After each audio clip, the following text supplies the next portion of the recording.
What do you want me to do? Like walk down?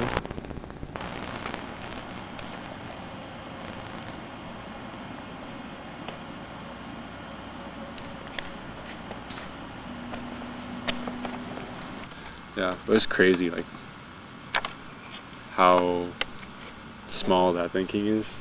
Like, and how long it takes to, like, realize, like, whoa, like, what do you mean, like, high school is not the most important thing there is, you know? Dude, the amount of people I've met, it gets crazier the more I think about it when I meet older people. Yeah. And they're like 25, 26, and they still have Snapchat. Yeah, like, right. Oh, it's like, oh. Right.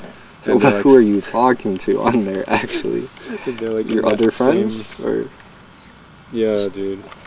I don't know. I feel like now, like, Snapchat is, like, more, like, popular among either, like, the super young people or, like, a lot of, like, the millennials use Snapchat a lot. That's true. Like, when I go to work, like, out in, like, Fort Mac and stuff, like, all the workers there are, like, using Snapchat, and that's insane, right? I feel it's pretty crazy. It's hard to find good new music nowadays because, again, like, freaking AI drowns it out. You know, these algorithms, like, especially if you're, like, using streaming platforms, like, what I don't like is, like, how the algorithm feeds you what music you should listen to rather than, like, what you want to listen to.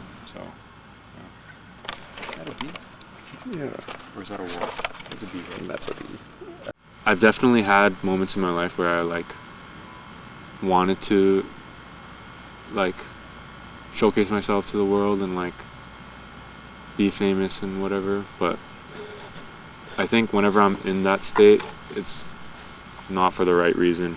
And I'm not, like, trying to put down anyone that chases after fame, because I think it's cool, but, and, like, it's important because, like, you know, the more of a reach you have, the more you can, like, have an impact on other people's lives. Like, you know, a lot of the artists that I, like, listen to, you know, I wouldn't have, you know, found them if they weren't trying to put themselves out there. So it's cool. But for me, I don't know, I struggle with that, and I think it just fame, the idea of fame is just, for me, it's like a distraction. Anytime it comes up, it just feels like a distraction, and I need to, like, shut it down.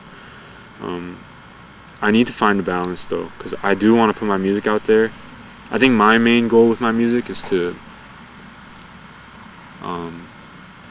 well, first and foremost is to, like, understand myself better, but it's also to, like, I want other people to understand me. I feel like one of my biggest, like, sources of suffering in life is, like, the feeling of being misunderstood. I feel like I'm not very understood by a lot of people in the way that I want to be understood, and I'm really bad at, like, expressing how I feel or what I think, you know, in any other way. Like, I feel like when I speak, it doesn't come out the way that I want it to. When I write, I overthink too much. But with music, it's like, it feels like the most accurate representation of who I am and what I want to say, and that's what I want to do, you know, like a mutual understanding. I just want, like, an understanding. Like, that's my main goal. Holy grail. Holy grail. Yeah. Like, the first artist that I became, like, super obsessed with was Daniel Caesar.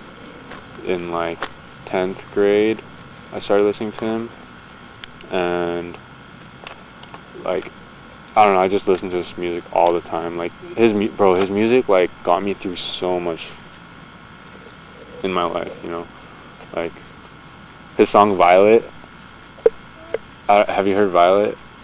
That song is so good. It's, like, the lyrics on that song, man. Yeah, his music means so much to me. I feel like he's the only artist that's been, like, consistent for me. Like, because I've had so many, like, different phases with, like, the music that I consume and listen to, but he's always stayed consistent, and, like, I think he definitely very much inspires me.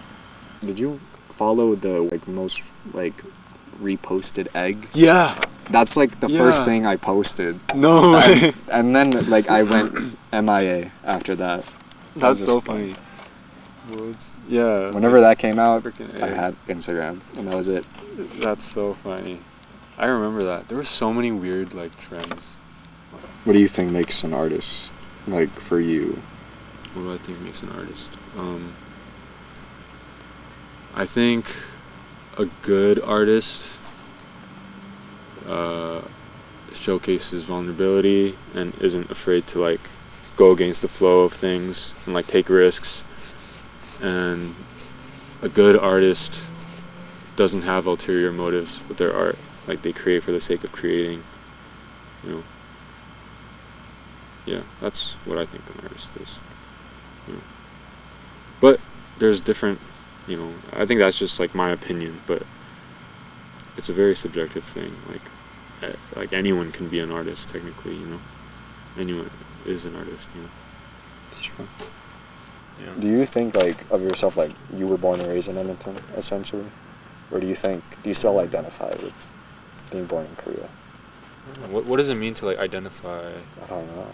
Like, I'm definitely whitewashed. Like, I didn't realize how whitewashed I was until I went to Korea like last year, for the first time in like since I was in second grade.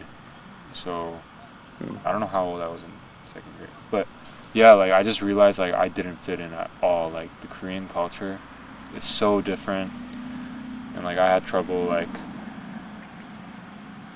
you know, like it was like very obvious that I was like an outsider. Like I felt like an outsider. I thought I would feel like, for some reason I thought I would just like go to Korea and feel at home, but it was so different, like super out of my comfort zone. Do you think, like, that has made it into your music in some way? Like, being an outsider? Yeah. The feeling of being an outsider.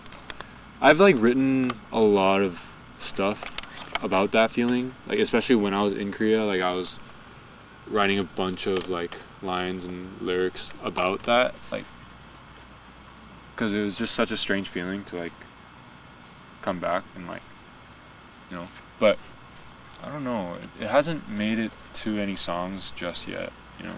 But like it's definitely affected like my taste in music and like the choices that I make, because like I love like my favorite artist, Minute Thief, is Korean, and I have so many like Korean folk artists and like Korean electronic artists that I just like love so much and that I admire, and I want to like, I'm like super inspired by their sound, you know.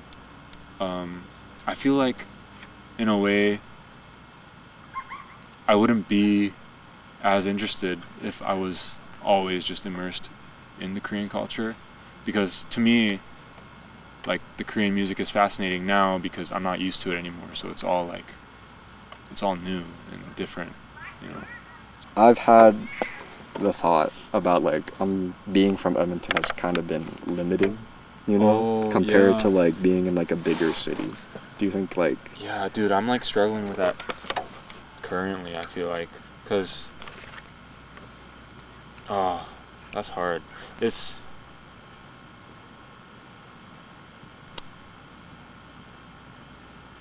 I feel like the music I make is like very much like it, like the environment and the location that I'm in, like it affects it so much, like subconsciously. Like in Edmonton, I don't know. Edmonton's beautiful, like it's very quiet and peaceful, but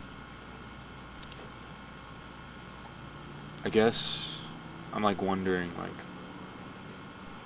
what it would be like to like live somewhere else. Like I am very much like infatuated by the idea of like moving out of here, because I'm like, I just want to experience something new, you know. And like Edmonton, I feel like I have no right to be saying this because I don't put myself out there and I don't go out enough, but like I feel like it's hard to like connect because there aren't as many like musicians and artists, I feel like, for some reason, you know. Like there isn't too much going on. Like I know there's like a lot of like cool like rappers and like people like doing their thing, like R&B and stuff, but like I don't know, it's hard to find people that I like, artists, like musicians that I like resonate with for some reason in Edmonton. And like, I don't know. Like I would love to just, at first I wanted to like move to like a big city where it's like a big music scene, but like now it's like getting to a point where I want to prioritize like being around nature, like getting closer to like the mountains, because I love the mountains so much. So That's fair. yeah, that might be my next place. Edmonton will always be really cool to me though, you know. Yeah, it's tough, man. I feel like the concept of that, like you must live in like a big like hustle bustle city to make it, is like, it's like almost gone irrelevant now because of social media and stuff, you know. But for me, I think the main reason why I want to move now is just because I just want to explore more beautiful places to get inspired by, you know, like in terms of like the nature, because Edmonton has a lot of nature. Like we have the ravine, you know, a very green place, but I don't know, I feel like there's so many beautiful places in the world, and like I feel like that's where I find a lot of inspiration.